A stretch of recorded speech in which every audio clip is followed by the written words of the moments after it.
Hello, and welcome back to another episode of My Damn Opinion. Today's episode is about Season 2 of Transformers War for Cybertron Earthrise. If you haven't watched my video on the first season, Seige, I'll link it in the description. I was pretty underwhelmed and let down with Seige, so I had little hope for Earthrise. Okay, so I love the sadistic, twisted nature of Megatron, keeping Magnus's head to confide in. It just adds another layer to the character, who is by far the best, most well-written and portrayed character in the show. Most of his struggles and choices we get to see and understand. The voice is still menacing and pretty much the only standout performance in the show. Megatron continues to be a complex, developed character, struggling with Shockwave's plan of killing their own kind for Energon. We get a great character moment of Megatron visiting Sector 12 and having second thoughts until he realizes they're useless to his cause. But we get to see the struggle in deciding their fate. The inclusion of the Quintesson is actually pretty cool. I really dig the interpretation in the show. I didn't hate the voice acting for Theseus in his 5 faces. The part where Wrath cuts off the other 4 faces so she has full control is super dark and kind of awesome.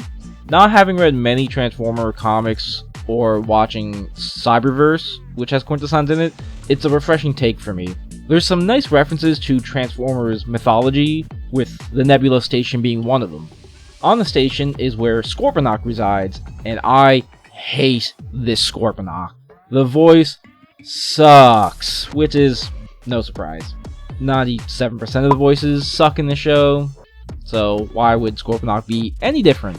His reasoning for turning his attention completely on Megatron is not executed well at all.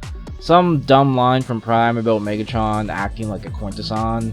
He's just a dumb brute, terrible characterization, and he feels like he's just there for fan service.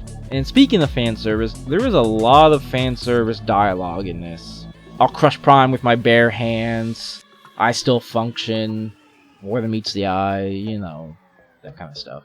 The show likes to include obscure characters, which is cool, like Bugbite, Exhaust, and Double Dealer, but I can't help but wish they were just characters I was more familiar with. I feel like it would add more weight to their appearances, and the biggest culprit for this is Scrapface, who I had to Google to find out his name.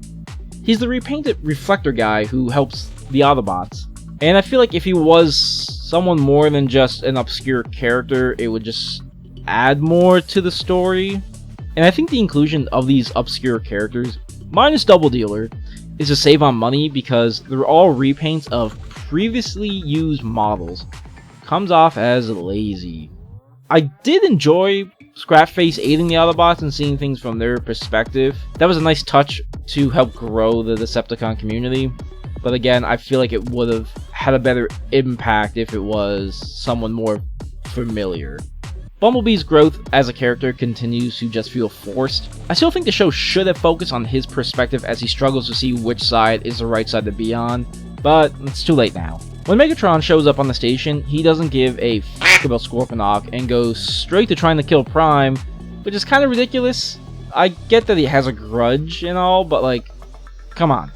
We get this great moment between Prime and Megatron after Megatron is impaled, and it feels like a character growth moment, and gets undermined almost immediately after the two factions stop Scorponok, and he goes right back to wanting to kill Prime, which is a shame.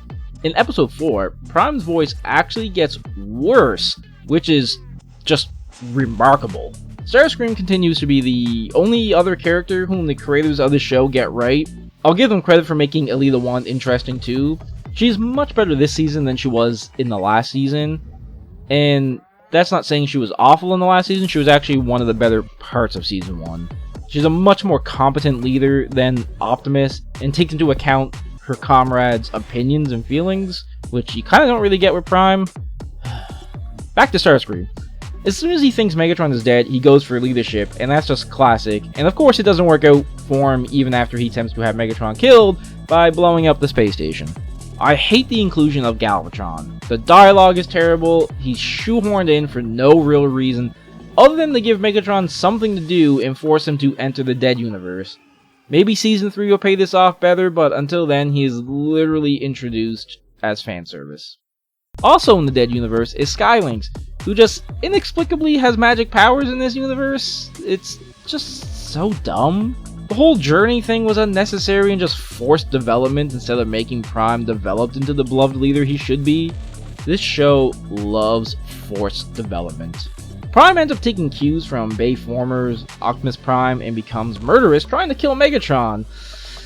And I just hate it. I hate this Prime. The writers don't understand the character at all. Like, I get that they're going for a more realistic worldview and showing that these characters aren't inherently good or evil, and they have convictions of their own and struggle with the choices they make, but they just don't execute it right.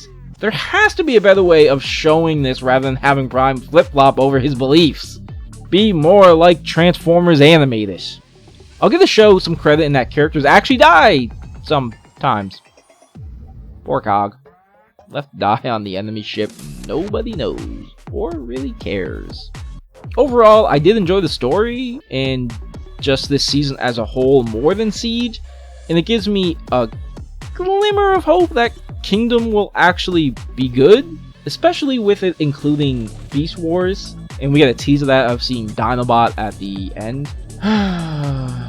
Guess we'll find out in May. But that's just my damn opinion. Let me know your thoughts in the comments and whether or not you like this show.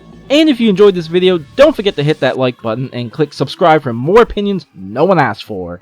Thanks for watching, and I'll catch you in the next one.